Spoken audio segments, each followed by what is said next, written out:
अब जो आज आंकड़े बढ़े हैं वो तो और डराने वाले हैं। और ये जो बढ़ोतरी देखी गई, वृद्धि देखी गई मिलन, इसको हम कैसे समझें? धन्यवाद सईद।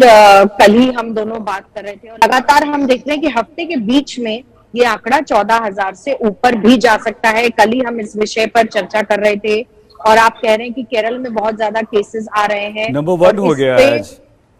बिल्कुल बिल्कुल। और महाराष्ट्र आगे चल रहा था, केरल आगे चल रहा है, साथ ही साथ कर्नाटक में भी केसेस आना शुरू हो गए हैं, दिल्ली में भी पॉजिटिविटी रेट ज्यादा। साउथ इंडिया मिलन, सॉरी क्योंकि आपने कर्नाटक का जिक्र कर दिया, सिर्फ कर्नाटक ही नहीं है, तमिलनाडु भी है वहां पर।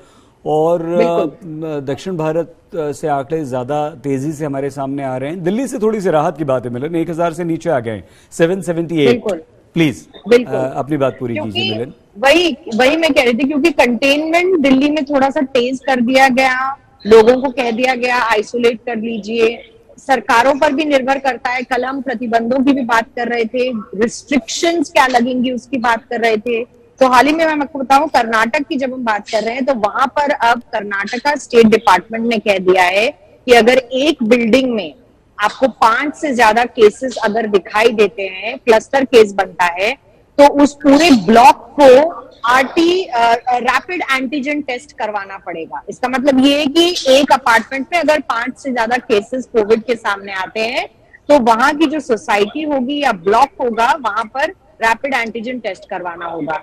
ऐसी कई चीजें अब कई राज्यों में देखने को मिलेंगी। केरल में खासकर, जहां हम अभी भी कोविड के केसेस बढ़ते हुए देख रहे हैं, जैसा आप भी बता रहे थे, तो केरला में नंबर्स जिस तरीके से दिख रहे हैं, कंटेनमेंट स्ट्रैटेजी उतनी तगड़ी वहां पर दिखाई नहीं दे रही है। ये केंद्र सरकार की एक चिंता भी है और इसलिए केंद्र सरकार ने केरल सरकार को पत्र लिखकर बार बार चेतावनी दी है कि आप अपना कंटेनमेंट स्ट्रैटेजी दुरुस्त करिए।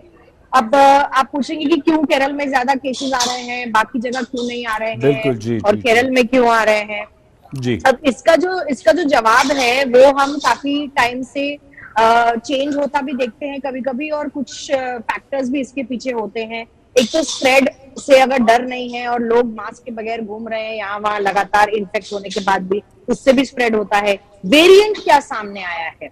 अब वेरिएंट तो वही है ओमिक्रॉन, जिसके बारे में हम बात कर चुके हैं। उसी का एक सब लीनिएज है BA4 BA5, केरल में देखा जा रहा है और मध्य भारत में भी देखा जा रहा है।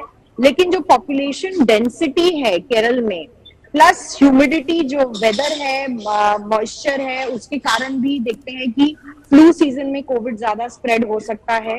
और लोग क्योंकि ज्यादा सजग नहीं है, वो बाहर घूमते रहते हैं, डरते नहीं है, इसलिए कोविड का स्प्रेड केरल में भी ज्यादा दिखाई देता है। महाराष्ट्र नीचे आ गया है थोड़ा बहुत, दिल्ली भी नीचे आ गया है थोड़ा बहुत।